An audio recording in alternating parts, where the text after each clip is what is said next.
Rhapsody of realities. आज Wednesday, आज 3 तारीख मार्च महीने के 2021, वेडनेसडे 3 मार्च 2021। आज रैप्सोडी ऑफ रियलिटीज़ में पास्टर क्रिस ओयाखिलोमे द्वारा जो वचन हमको सिखाया जाता है, नहमिया 4 चैप्टर 14 वर्ड्स के आधार से विषय लिया गया है। नहमिया 4 अध्याय 14 वचन से आधार लिया गया है विषय का। Have no fear of man, मनुष्य का भय ना खाए। Have no fear of man, मनुष्य का भय ना रखे, मनुष्य का भय ना रखे। Have no fear of man. English में ये वचन पढ़ेंगे, Nehemiah 4 chapter 14th verse. Be not ye afraid of them. Remember the Lord, which is great and terrible, and fight for your brethren, your sons and your daughters, your wives and your houses. और एक बार पढ़ेंगे, Be not ye afraid of them. Remember the Lord, which is great and terrible, and fight for your brethren, your sons and your daughters, your wives and your houses. हम यही वचन को हिंदी में पढ़ेंगे।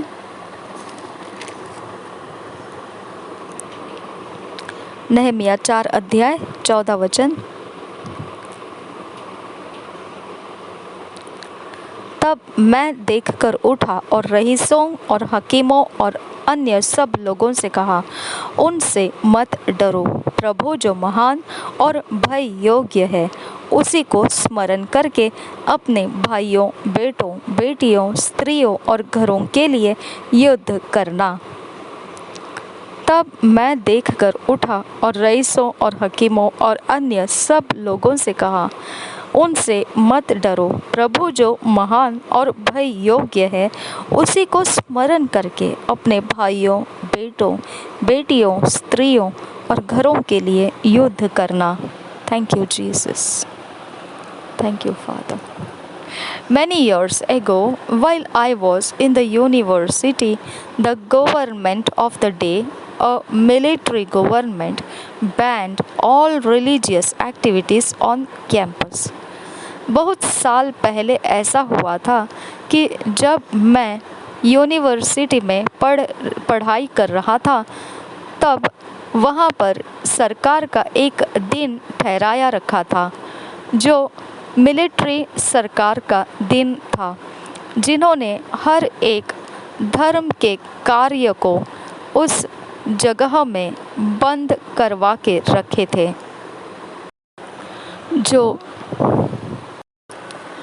विश्वविद्यालय है, उस स्थल में जो सैन्य की सरकार थी, वह एक सरकार के दिन पर ऐसा किया गया था कि जो भी धर्म के गतिविधियां होती है, उस स्थल पर वह प्रतिबंध करके रखा था, रोक लगाए रखा था। सारे धर्म के गतिविधियों पर रोक लगाए रखा था, प्रतिबंध लगाए रखा था उस स्थल में। जब मैं कई साल पहले की बात है ये, जब मैं विश्वविद्यालय में था, तब ऐसा हुआ था। Some of the members of our fellowship came to convince me to comply, but I had heard from God. He told me to remain on campus. कुछ सदस्य जो हमारे सहभागिता में थे, सभा में थे, वह आए और मुझे समझाने लगे कि मैंने आज्ञा पालन करना है। उस जो सैन्य सरकार का प्रतिबंध लगाया है, रोक लगाया है धार्मिक गतिविधियों के ऊपर, कि वह नहीं करना है, तो वह मुझे समझाने आए थे। मेरे जो सभा के सदस्य हैं, वो लोग मुझे समझाने आए थे कि मैंने उसका पालन करना है, परंतु मैंने परमेश्वर से सुन रखा था। परमेश्वर ने मुझसे कहा था कि उस स्थल में, वो विश्वविद्यालय के स्थल में बने रहना, वहीं पर रुके रहना। Some of them were not ready to stand with me, perhaps because they were afraid. उनमें से कुछ लोग मेरे साथ वहाँ रहने को तैयार नहीं थे। हो सकता है इसका कारण यह रहेगा कि वह डर रहे होंगे। But if God had told me to continue, why should I stop because of what someone said? परंतु अगर परमेश्वर ने मुझे वहाँ बने रहने के लिए कहा है, तो फिर मैंने क्यों ऐसे रोक के अधीन जाना है, क्योंकि वह रोक किसी ने कह दिया है। Always God's word or counsel to you is what counts. हमेशा परमेश्वर के वचन या फिर उसकी सलाह जो आपके लिए होती है, वही है जो गिनती में लिया जाता है। He made the vice chancellor, governor, president, prime minister, etc. उसी ने बनाया है कुलपति, राज्यपाल, अध्यक्ष, पंत प्रधान वगैरह वगैरह। इन्हें उसी ने तो बनाया है। The Bible says the powers that be are ordained of him. He put them in office. पवित्र बाइबल ऐसा कहता है कि जो सामर्थ्य है, जो उस जगह में होना चाहिए, वह परमेश्वर ही के द्वारा ठहराया गया है, और वही है जो कार्यालयों में उसे उन सब को रखता है। If they go rogue against him by coming up with laws and policies that don't favor his righteous cause, you are not obliged to comply.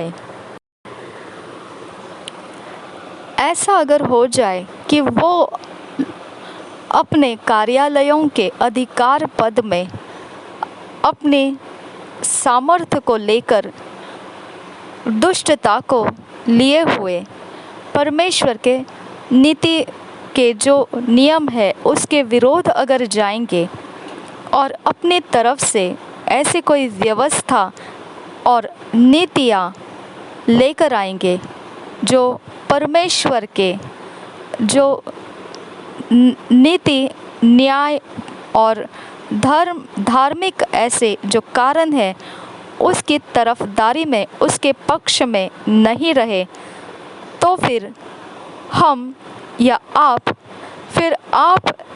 ऐसा व्यवहार मानने के लिए आपको कोई ज़बरदस्ती नहीं है। आपको ऐसा व्यवहार मानने के लिए कोई भी दबाव नहीं है। आप कायदे से ऐसे व्यवहार को अमान्य कर सकते हैं। No authority supersedes God's authority. कोई भी अधिकार परमेश्वर के अधिकार का जगह नहीं ले सकता है।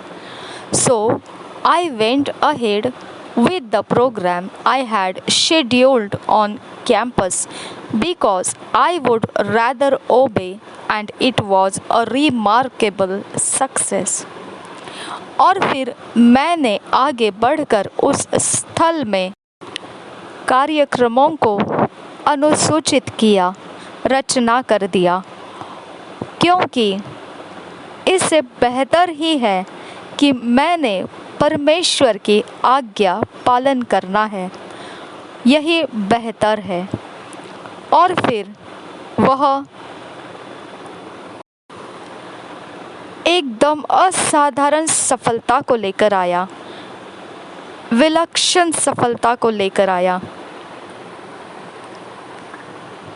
Subsequently, we were never stopped from holding services on campus till I graduated.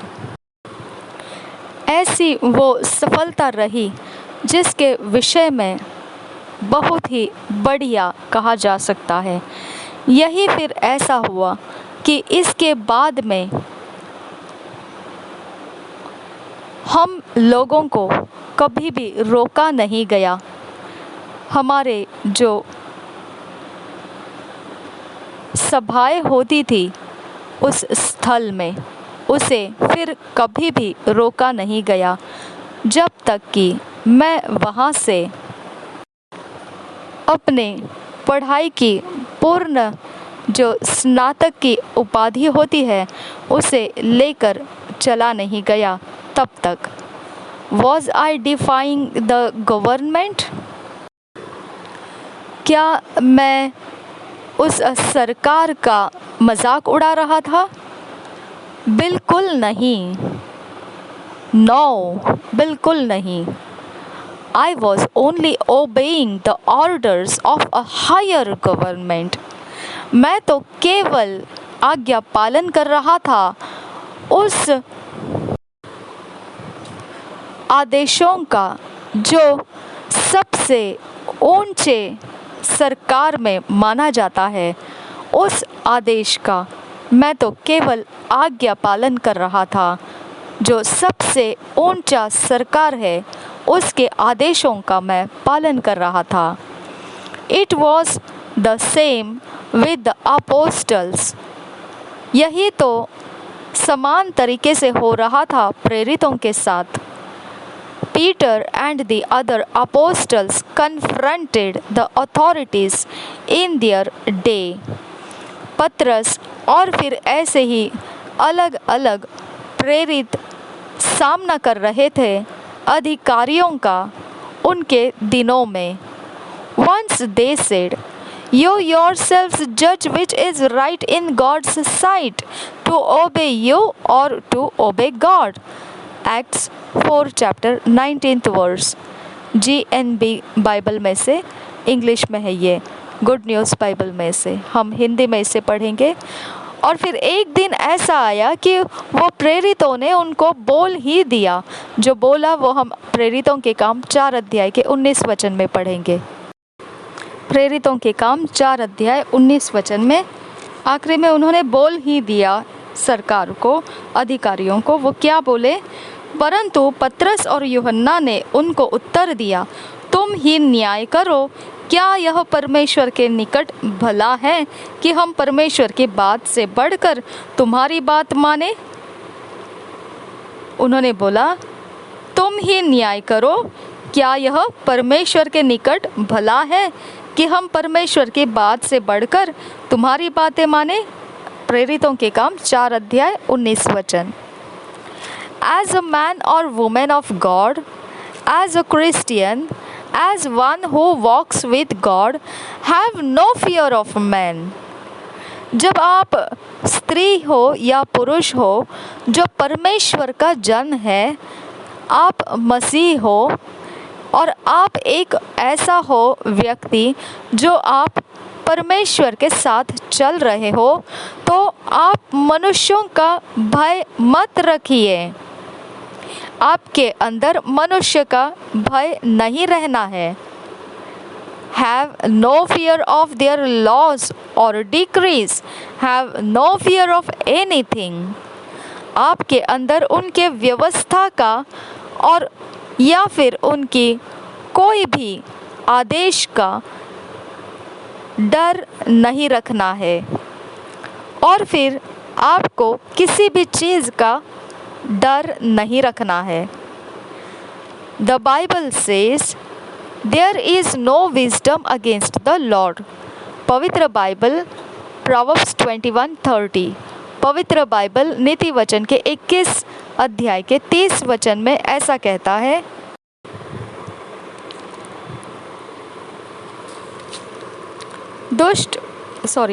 यहोवा के विरुद्ध न तो कुछ बुद्धि और न कुछ समझ, न कोई युक्ति चलती है।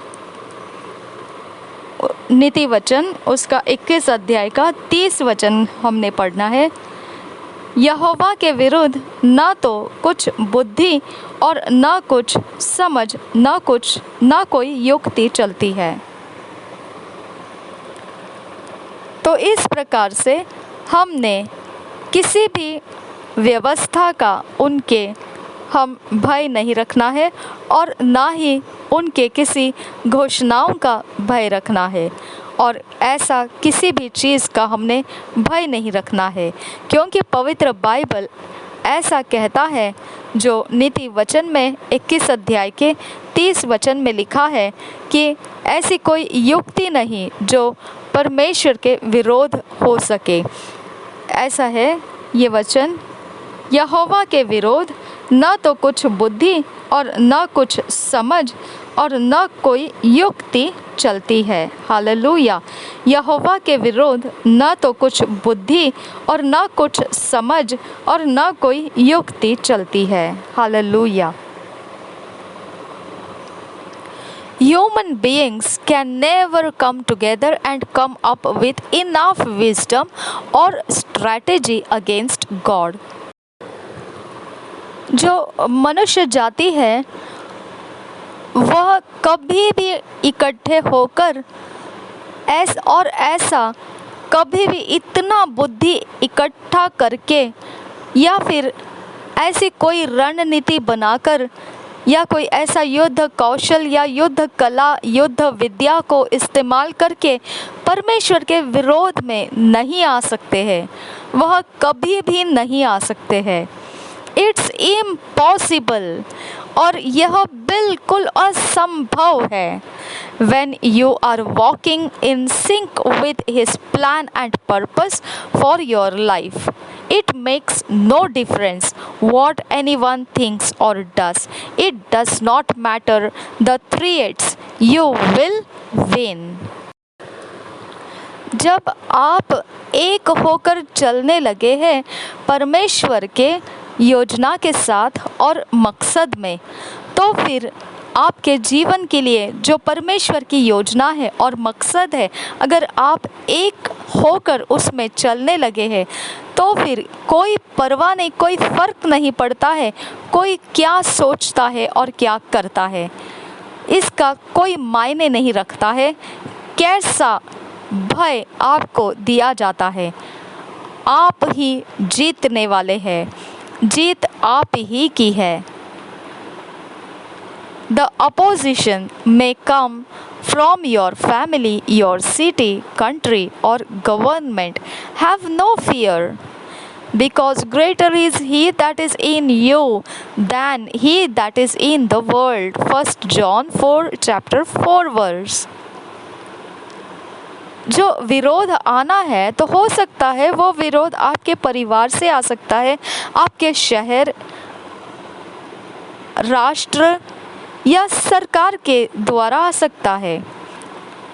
कोई भय नहीं रखना है, क्योंकि 1 यूहन्ना 4 अध्याय का 4 वचन ऐसा कहता है,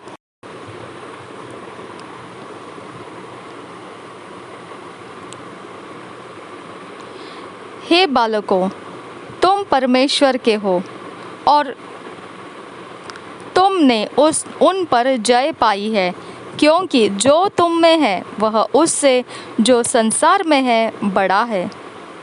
1 यूहन्ना 4 अध्याय का 4 वचन में ये वाक्य लिखा हुआ है, क्योंकि जो तुम में है वह उससे जो संसार में है बड़ा है।